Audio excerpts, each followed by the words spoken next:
സിനിമയിൽ അടുത്ത കാലത്തായി വലിയ രീതിയിലുള്ള മാറ്റങ്ങളാണ് പ്രോജക്റ്റുകളുടെ തിരഞ്ഞെടുപ്പിലും അവയുടെ പ്രൊമോഷൻ സ്ട്രാറ്റജിയിലും കണ്ടുകൊണ്ടിരിക്കുന്നത്. തിയേറ്ററുകളിലും OTT പ്ലാറ്റ്ഫോമുകളിലും ഒരുപോലെ തരംഗം സൃഷ്ടിച്ച എക്കോ എന്ന ചിത്രത്തിനു ശേഷം ആരാധ്യ സ്റ്റുഡിയോസ് തങ്ങളുടെ രണ്ടാമത്തെ പ്രോജക്ട് ഔദ്യോഗികമായി പ്രഖ്യാപിച്ചിരിക്കുകയാണ്. MRK ജയറാം നിർമ്മിച്ച റെജിവാൽ അബ്ദുൽ ബഷീർ ആദ്യമായി സംവിധാനം ചെയ്യുന്ന പൂച്ചസ എന്ന ചിത്രത്തിന്റെ ടൈറ്റിൽ പോസ്റ്റർ പുറത്തു വന്നത് സിനിമാ പ്രേമികൾക്കിടയിൽ വലിയ ചർച്ചകൾക്കാണ് വഴി തുറന്നിരിക്കുന്നത്.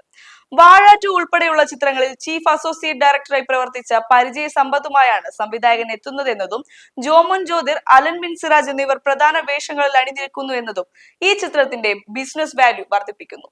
ഇതേ സമയം തന്നെ ബോളിവുഡിൽ നിന്ന് പുറത്തു വന്ന യഷ് രാജ് ഫിലിംസിന്റെ ആൽഫ എന്ന ചിത്രത്തിന്റെ ടീസറിന് നേരെ സോഷ്യൽ മീഡിയയിൽ വലിയ രീതിയിലുള്ള വിമർശനങ്ങളാണ് ഉയർന്നത്. സ്പൈ യൂണിവേഴ്സിലെ ആദ്യ ഫീമെയിൽ ലീഡ് ചിത്രം എന്ന ഹൈപ്പോടെ എത്തിയ ആൽഫയുടെ ടീസർ സാങ്കേതികമായി പുതുമകളൊന്നും നൽകുന്നില്ലെന്നാണ് ഭൂരിഭാഗം സിനിമാ നിരീക്ഷകരുടെയും വിലയിരുത്തൽ. ഈ രണ്ട് ഇൻഡസ്ട്രി അപ്ഡേറ്റുകളുടെയും ടെക്നിക്കൽ വശങ്ങളിലേക്ക് കടക്കുമ്പോൾ വളരെ രസകരമായ ചില ബിസിനസ് മാറ്റങ്ങൾ നമുക്ക് കാണാൻ സാധിക്കും. പൂച്ചസാർ എന്ന ചിത്രത്തിന് തിരക്കഥയൊരുക്കുന്നത് Jo and Jo, 80+ journey of love, romance തുടങ്ങിയ ചിത്രങ്ങളിലൂടെ ഹ്യൂമർ എന്റർടൈനർ ജോണറിൽ തന്റേതായ മുദ്ര പതിപ്പിച്ച അരുൺ ഡി ജോസ് ആണ്. മുൻപ് ആരാധ്യ സ്റ്റുഡിയോസ് പുറത്തിറക്കിയ ചിത്രത്തിൽ ഡോഗ് ട്രിലോളജിയുടെ ഭാഗമായി മൃഗങ്ങളുടെ പ്രകടനത്തിന് പ്രാധാന്യം നൽകിയപ്പോൾ പുതിയ ചിത്രത്തിൽ ഒരു പൂച്ച പ്രധാന റോളിൽ എത്തുന്നു എന്നത് കേവലം ഒരു ഗിമ്മിക്ക് എന്നതിനപ്പുറം നരേഷൻ സ്റ്റൈലിൽ കൊണ്ടുവരുന്ന വലിയൊരു പരീക്ഷണമാണ്. പോസ്റ്ററിലെ വിഷ്വൽ ലാംഗ്വേജ് ഒരു അഡ്വഞ്ചർ കോമഡി ചിത്രത്തിന്റെ സൂചനയാണ് നൽകുന്നത്. എന്നാൽ മറുവശത്ത് കോടിക്കണക്കിന് രൂപ ബഡ്ജറ്റിൽ ഒരുങ്ങുന്ന YRS5 യൂണിവേഴ്സിലെ ആൽഫ ടീസർ നേരിടുന്ന പ്രധാന വെല്ലുവിളി അതിന്റെ ആവർത്തന വിരസതയാണ്. ശിവ് റവിയിൽ സംവിധാനം ചെയ്യുന്ന ഈ ചിത്രത്തിന് ആലിയ ഭട്ടിന്റെ തീവ്രമായ ആക്ഷൻ പ്രകടനങ്ങൾ ഉണ്ടെങ്കിലും ഒരു ഫീമെയിൽ സ്പെഷ്യൽ ഫോഴ്സ് എന്ന ആശയത്തിനപ്പുറം കൊറിയോഗ്രഫിയിലോ BGMലോ യാതൊരു വിധത്തിലുള്ള ആഴവും കൊണ്ടുവരാൻ ടീസറിന് സാധിച്ചിട്ടില്ലെന്ന വിമർശനം വളരെ ശക്തമാണ്. പ്രത്യേകിച്ച് ദുരന്തർ പോലുള്ള വമ്പൻ ഹിറ്റുകൾക്ക് ശേഷം പ്രേക്ഷകർ പ്രതീക്ഷിക്കുന്ന മേക്കിംഗ് നിലവാരം പുലർത്താൻ ഇതിന് കഴിഞ്ഞിട്ടുണ്ടോ എന്നത് സംശയമാണ്. ഈ ട്രെൻഡുകൾ സൂചിപ്പിക്കുന്നത് ആഗോളതലത്തിലും പ്രാദേശിക തലത്തിലും സിനിമ ആസ്വാദകരുടെ മുൻഗണനകൾ മാറി മറിയുന്നു എന്നാണ്.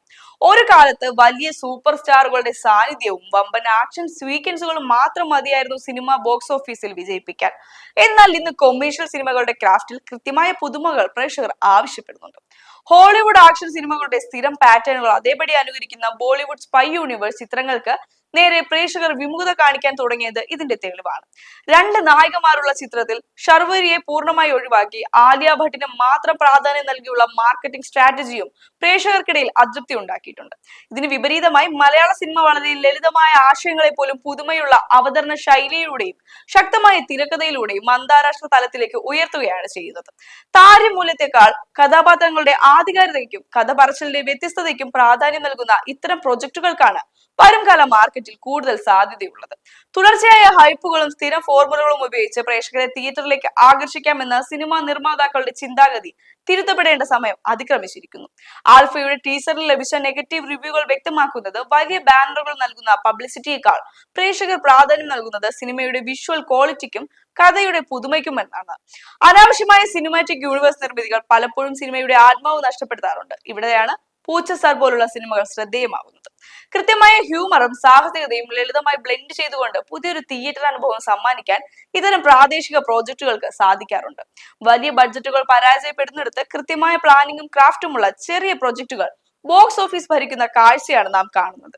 ഒരു യഥാർത്ഥ സിനിമാ പ്രേമിയെ സംബന്ധിച്ചിടത്തോളം ഇത്തരം ഇൻഡസ്ട്രി മാറ്റങ്ങൾ കൃത്യമായി നിരീക്ഷിക്കേണ്ടത് അനിവാര്യമാണ്. സിനിമയുടെ വ്യാവസായിക വിജയങ്ങളും സാങ്കേതിക തകർച്ചകളും മനസ്സിലാക്കുന്നത് വരുംകാല സിനിമകളെ കൂടുതൽ മികച്ച രീതിയിൽ ആസ്വദിക്കാൻ സഹായിക്കും. പൂച്ചസാർ എന്ന പ്രോജക്റ്റിന്റെ വ്യത്യസ്തമായ ലൈനപ്പിനെ കുറിച്ചും ആൽഫ ടീസർ ഉയർത്തുന്ന സാങ്കേതിക വെല്ലുവിളിയെക്കുറിച്ചുമുള്ള നിങ്ങളുടെ വിലയിരുത്തലുകൾ എന്തൊക്കെയാണ്? വലിയ ബഡ്ജറ്റ് ചിത്രങ്ങളുടെ ആവർത്തന വിരസതയെ മറികടക്കാൻ ബോളിവുഡിന് എന്താണ് ചെയ്യേണ്ടത്? നിങ്ങളുടെ ആധികാരികമായ അഭിപ്രായങ്ങളും സിനിമാ നിരീക്ഷണങ്ങളും താഴെ കമന്റ് ബോക്സിൽ രേഖപ്പെടുത്തുക. നമുക്ക് കൂടുതൽ ആഴത്തിലുള്ള ഒരു ചർച്ച ഇവിടെ ആരംഭിക്കാം.